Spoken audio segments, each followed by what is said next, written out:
दोन समाजात तेढ निर्माण होईल अशी सोशल मीडियावर पोस्ट टाकल्यानं कबनूरमध्ये तणावाचं वातावरण निर्माण झालं होतं।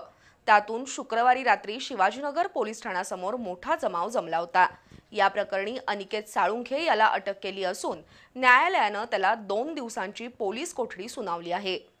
इचलकरंजी जवळच्या कबनूर इथं राहणाऱ्या अनिकेत साळुंखे यानं त्याच्या सोशल मीडियावर दोन समाजात तेढ निर्माण होईल अशी पोस्ट केली होती। तसंच शिवीगाळ करत धमकी दिली। या कारणावरून कबनूरमध्ये जमाव प्रक्षुब्ध झाला। जमावानं साळुंखे याचा शोध घेतला। त्यानंतर शुक्रवारी रात्री शिवाजीनगर पोलीस ठाण्यासमोर जमावानं जोरदार घोषणाबाजी करत संशयित साळुंखेला अटक करण्याची मागणी केली। अखेर अनिकेत साळुंखे याच्या विरोधात गुन्हा दाखल झाल्यानंतर जमाव पांगला। दरम्यान अनुचित प्रकार घडू नये यासाठी शहापूर, कुरुंदवाड, शिरोळ आणि हुपरी इथं जादा पोलीस बंदोबस्त मागवला होता। संशयित अनिकेत साळुंखेला पोलिसांनी ताब्यात घेतलं असून न्यायालयानं त्याला 2 दिवसांची पोलीस कोठडी सुनावली आहे।